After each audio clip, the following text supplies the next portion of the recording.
Shout out to the gayest podcast out there with Ross and Calum, Jiu Jitsu Oracle. It's the Jiu Jitsu Oracle. Look who we've got back on the podcast. The traveller has returned. Welcome back, Calum. Thank you. I'm Ross, and in this episode of the Jiu Jitsu Oracle, we are going to rank Team Europe for CJI 2. Now, just before we get into the rankings, and perhaps as a quick reminder to Calum about all this, because it's been 10 weeks since we did an episode, we're trying to rank the teams just to give you a general understanding of who we think are going to be the favourites heading into the event and how all the teams kind of stack up. So don't be too precious about the scores that we give to individual grapplers. We're rating them based on our system that we've devised to try and give a better understanding of the strength of each of the teams. But you might be able to split hairs saying one guy should be a 2-star or one guy should be a 3-star. We've made a pick, and then we think once all the grapplers are added up and the coach's score is added up, you'll be able to get a general feel for how strong this team is heading into the competition. Correct, Calum? Yep. Anything else you want to add to about our criteria? Should we kind of list off what each star is supposed to represent?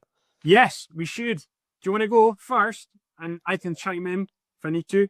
Yeah, so 5-star is like one of the more dominant athletes in the sport. Obviously, Gordon Ryan's not doing this event, but if he was, Gordon would be a 5-star. Basically means they're likely to beat everyone they come in contact with and could potentially take out a whole team. 4-star, one of the best guys in the world at their weight, likely to win most matches that they're going to get themselves into, but are definitely beatable. 3-star, solid athlete, likely to win more matches than not, but again, very beatable and could even lose more matches potentially. 2-star, still a really solid grappler, but maybe a little bit more unproven on the bigger scene, likely just given the strength of the competition that they're going to lose more matches that they're going to win, but doesn't mean they can't take out some of the bigger names on the bigger teams. And then I don't think we've got anyone at 1-star, but this would just be maybe someone that was taken as a late replacement, someone that's not really shown any ability at the level of competition that there is going to be at CGI. Yeah. So an example of a 5-star grappler, Gordon Ryan, right? Or in basketball, we would say a 5-star player would be Jordan or LeBron, right? And then you might have one or two others in there, like maybe Magic, you'd say is a 5-star, right? But like a lot of the other top 50 players are going to be 4-star guys. So we're looking at the 4-star grapplers. Like a classic example of a 4-star that we've already given would be Giancarlo Bodoni, 2-time ADCC champion, right? That's the kind of level of the 4-star. And then 3-star, you're maybe looking at guys who can like get to like semis or finals of like ADCC or CJI. Yeah. 2-star, we're maybe looking at sort of guys that win trials, get to ADCC, maybe win a match, maybe lose. And then like 1-star might be guys, if they get to ADCC, they're going to lose first round. A lot of time in trials, you know, they might win an odd trials, but like it's going to be really hard for them to win a trials. And I think just to, again, try and frame this all these guys are really, really good. So if you get 1-star in this, like you're better than 99% of the grapplers on planet Earth, right? But we're just trying to categorize everyone. So I'm not saying, I don't think we will give 1-star in this. Tune into the other episodes to find out. But I'm not saying if we did, I think that grappler's a 1-star grappler, you know? I think a 1-star grappler, like in the grand scheme of jiu-jitsu, is like a white belt, right? We're not saying that. We're just saying, like, when you stack all these grapplers up against each other, we need to have some sort of ranking system, some sort of hierarchy so we can understand who's likely to win. And if you've not seen our episodes on B Team and New Wave, go check them out. Right, let's get into Team Europe. Under 66. Owen Jones. What's our score?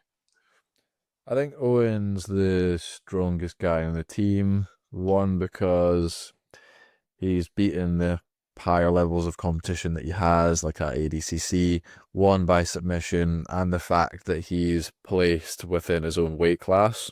So there's some guys on some of these teams that have been bumped up a weight class or two, and even though with the way the competition's set up, doesn't mean that they're going to be facing guys at that weight. It does somewhat lower the overall strength of the team, I would argue, because size does matter. Then if you're bumping people up a weight, that's going to take that quality away. But Owen's got the achievements, he's got the dangerous submission threats, and he's placed properly at his weight. That being said, he's not won anything big yet. He's not taken out like the very, very best in his division like Pat or Baby Shark. So I think 3-star for Owen is pretty fair. I think he's probably more likely to win more matches than not if he's ranked against people his weight. But he could definitely take out some bigger guys as well. Even saw in an interview his whole plan for this event is to do a Lachlan Giles and submit Kynan and then ride off into the sunset and make all his money off of that. So let's see if he can do that. But yeah, I would think 3 stars for Owen within the context of our rating system's pretty fair. I think that's a good way to explain it. And once the draw is made for the event and we start to see who'll face each other, right? You could say Owen Jones against those 5 grapplers over there in that team has a really good chance against like 3 or 4 of them to win. But that's not really what we're considering right now because we don't know who'll face who. What we are trying to work out is how strong this European team is overall. So I think, yeah, saying Owen Jones is a 3-star grappler in our context makes sense. But as always, if you want to agree or disagree, get into the comments and let us know. Now, at under 77, we have Pavel Javorsky. Fair to say, Team Europe took a bit of a hit with Mateusz Jasinski getting injured and not being able to participate. I think Pavel Javorsky is a good replacement for Mateusz in terms of style, but he's still on the come up, as it were. He's had good wins along the way. I think he's beaten Dorian Olivares before. I think even he has a victory over Espen Mathisen. He's won double gold no-gi IBJJF at Euros and Worlds. So very, very good grappler. But that all said, in the context of our scoring system, I think we're going to give him 2 stars, right, Calum? Yeah, I think he's not quite proven himself enough to get the 3 stars, but he's one of the 2 stars that can definitely take out almost anyone on any team, just given the strength of his leg locks. Then he's going to be pretty hard to finish himself, just given the fact that his guard is so difficult to pass. And then if you can't pass someone that's got a difficult guard, then what are you left with trying to leg lock them? He's got good leg lock. So it's going to be someone difficult to submit and then someone very capable of submitting other people. So definitely a very strong 2-star to have on your team, but just not proven enough to rank him anywhere higher than that. Yeah, I think credential-wise, that's fair. I think when it comes to on the day, who he matches up against, can he snipe a few people? Yeah, absolutely. He's got a great game for this. But right now, I think 2 stars is fair. Under 88, we have the wild card, Paul Ardilla. Bit of a controversial situation of him getting in. Very close match against Taylor Pierman in the final of the trials for this event. Went to an overtime with ADCC scoring that favoured Paul, who has a better wrestling game than Taylor Pierman, who he was up against. But Paul at under 88, perennial trials winner in the States. But overall, what score are we going to give him? Yeah, it's difficult because he's moving to a new weight class. Usually we see him at under 99, so don't fully know how that's going to affect his performance having to cut that weight. He's won trials so consistently. I think it's been like 3 or 4 in a row, and it's like always the same trials. I can't remember if it was East or West, but like he always wins that trials at that weight. However, I don't think he's gotten past the first round at ADCC, has he? Or did he in the last one? I think you're Right. I don't know if he's won a match at the ADCC proper off the top of my head. Yeah, so it's a weird one because some of the guys in those kind of divisions for the North American trials are really good, and he's like consistently won that, but then consistently not been able to win a match at ADCC. So we don't really know whether that's because that slight step up in competition is just like not within his capabilities, or maybe it's like the big stage, the big day, he maybe doesn't perform quite as well. But either way, both those things apply to CGI. It's like a big stage and it's going to be a high level of competition. So I think maybe 2 stars would be fair for him. Like he's got a good skill set, he's got decent enough wrestling, which could favor him in some matches to maybe avoid getting submitted, where that would work well for him. And then he's got some good leg locks as well, so you can definitely take out some guys. But I think just given what we've seen him do on the big stage, 2 stars would be fair.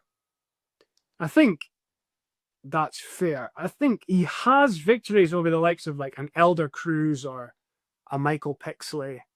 Yeah. Like that standard of grapplers who he could well face at CJI. That said, we could come up against, there are some guys in this who are going to be like 4-star grapplers, like a Giancarlo Bedoni or something like that. Which if Paul wins trials but struggles to win at ADCC proper, and he ends up against a Bedoni who can win ADCC outright more than once, it's going to be tough. So I think if you say Bedoni's a 4 and Paul's a 2, I think it's kind of fair enough.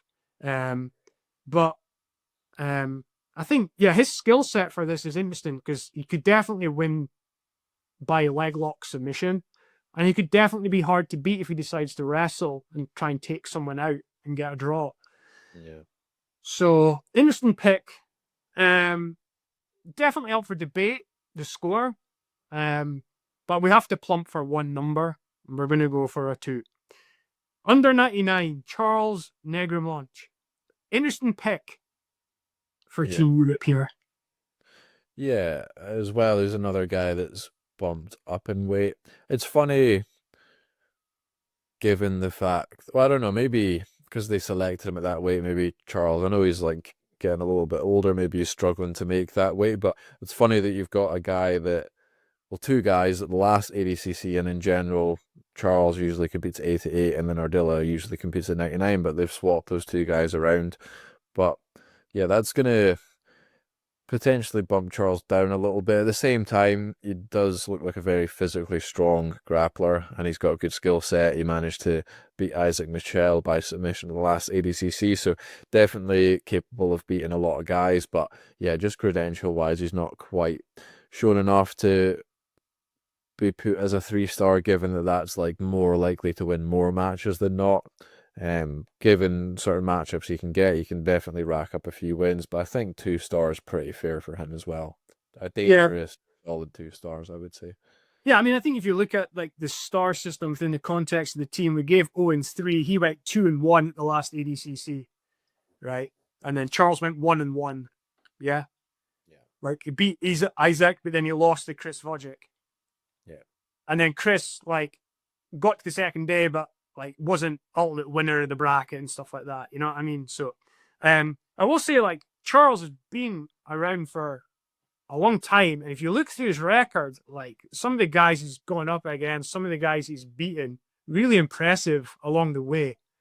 And then like I was looking back relatively recently at the Brazilian trials that he won to get to ADCC, and like he beat Izaki Bahiense, Rafael Paganini, and Gabriel Almeida. So they're good names to have victories against.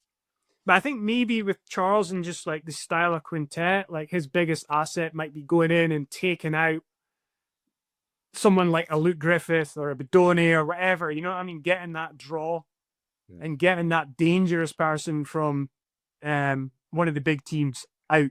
That might be his biggest strength. So an interesting guy to have on the team. And then at the plus 99, we have Marcin Machulovic, who also won a trials to get through. What do you think about Marcin in this? I think he's like, again, like credential-wise, we're going to give him a certain score, but on the day, he's going to be very, very dangerous and could potentially submit anyone. Yeah, I think like with a lot of the scores on this team, he's going to be another very dangerous two. Like we say, can definitely beat a lot of these guys, but I think it was maybe, I can't remember if it was Giancarlo or Luke Griffiths. I would think it was maybe Giancarlo. I can't remember if it was an Aiga or on one of the Polarises, but like he was definitely outclassed in that sort of match, and like that's the kind of guy that he will come up against at some point. So I think he's going to struggle with those kind of matches, while at the same time having the potential to submit those kind of guys. So I think 2 stars pretty fair for him. All right. So I think with all the grapplers, that gives us a score of 11 points so far, right? We have 1, 2, 3, 4 with 2. It gives us 8. And you add Owen Jones's 3 on top, and that gives us 11. And I think, again, you look through it all, having Owen slightly ahead of all his teammates scoring-wise makes sense based on how we're trying to do it. Yeah. And then you have the coach, Faris. How do we score Faris? I think it's a really tough score because he's not a coach. Yeah. He's an athlete. Yeah, I don't know if like Craig's bestowed the role onto him because he fits the kind of vibe of the show of being like a character and being a good laugh and stuff. But yeah, he's not a coach. Even you've got guys that aren't in a coaching role yet, but you can really see that for them down the line. And not that you can't see Faris being a coach, but what I mean by that is you've got some athletes that are really good because they're very analytical. They've got their own like little techniques and stuff, and they're quite like they're pioneers in the game. Whereas Faris is just like an amazing athlete, really good instincts. Could tell he like picks up moves well. So like I don't usually see those kind of guys necessarily right off the bat being good coaches. Not to say Faris couldn't develop into a good coach, but that's the kind of guy Faris is. He's like really athletic. He's good at his game. And yeah, we've not seen him in any sort of coaching role, so I don't think giving him anything above a 1 would be fair, given that there's other guys that have been in coaching roles that were maybe given 2 stars too. Yeah, I mean, if you look back at the B team episode that we did, at that time we thought Dima was going to coach that team, and we gave him a score of 2. Just because like he's very early in his coaching journey. He's had a bit of a positive impact on some players' games, like Joseph Chen, etc. But he doesn't really have like a strong track record of bringing through athletes outside of like getting involved in that B team camp and stuff like that. You know, he's not done loads coaching wise yet. And then we had John Danaher at 5 stars, who's pretty much like the best no-gi coach there's been in jiu-jitsu. You know, if like Guy Mendes was coaching the AOJ team in this, which he's not, but he would be like a 5-star coach probably, you know. But I think like the fact that we scored Dima 2, and just on that, like I'm quite happy giving Nicky Ryan that score. Like Nicky's going to take the lead on the coaching, right? And I think like if we just replace Nicky for Dima, like I'm still looking at 2 stars, just because I find Nicky super impressive to like listen to, describe, break down, pass on knowledge through jiu-jitsu.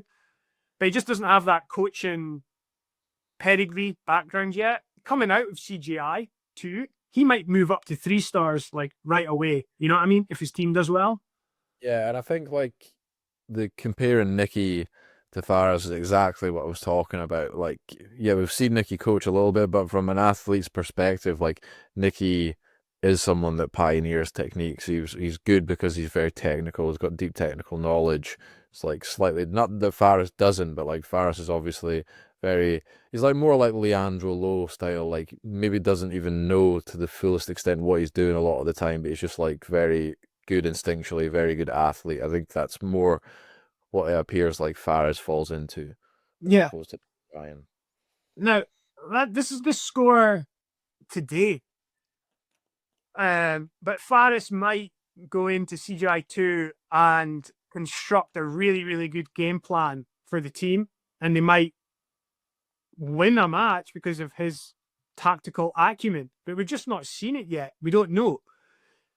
The only thing I've really seen was And again, I've not seen Faris coach at all. Like, there's plenty of evidence online of like Nicky Ryan passing on information, etc. Right?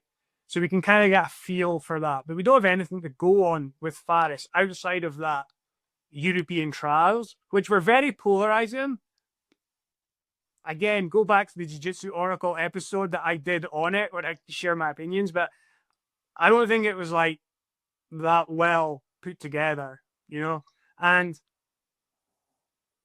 doesn't fill me with like loads of confidence going into the event, you know? But happy to be proved wrong, you know? But I think saying 1 star, like as long as we can justify that rating just now, I think it's fair enough to give it. But we'll see what happens at the event. But that gives Europe a score overall of 12, 11 for the athletes, 1 more for Faris. As the coach, so you can kind of get a feel for where they lie in the grand scheme of things, right? Because I think thus far, we had B team at 19 points, and New Wave at 21. And New Wave had the most. So we're pitching Europe at 12, which, like, again, I asked you with the B team score and the New Wave score, where do you think the team will come at the event? Are they like likely to go out first round? There's 8 teams. Will they make it to the semis? Could they be finalists? Are they like favored to be winners, runners up? What do you think of Team Europe? I think like a big win for them would be getting past the first round. I agree. Yeah, like even listening to what Owen was saying on the interview, I didn't listen to the whole interview, to be fair, so he might have been saying this, but he was more saying like, oh yeah, I want to like take out some of these big names to like make a name for myself. He wasn't being like, yeah, we're gonna go in and win this. Like, so I don't know, maybe that tells you a little bit, maybe it doesn't, but I think just getting past the first round would be massive for them. I even think just a few of their athletes taking out some big names would be massive for them. Like, I don't think they're anyone's betting favourite to win the whole thing. No, I think that's fair. I think they'll also likely get New Wave, B Team, or Atos in the first round, right? Because I think those 3 teams would probably be seeded the highest. So, yeah, it's going to be a tough shift. I think you're right. If the grapplers on the team can go and win their individual matches, then that's like what they should be shooting for. Yeah. But I think it's a fair score based on who they've got. But within that, I think the team's going to find it tough going to win a match. Depends who they go up against, but find it tough. But within that actual match that takes place, the 5 matches, we could definitely see some shocks. And just because we've given out some 2-star scores here doesn't mean those grapplers can't provide the shocks. Okay, that's Team Europe. Get into the comments. Let us know what you think of our scoring system, and we'll be back soon with more rankings of the teams that are taking part in CJI 2.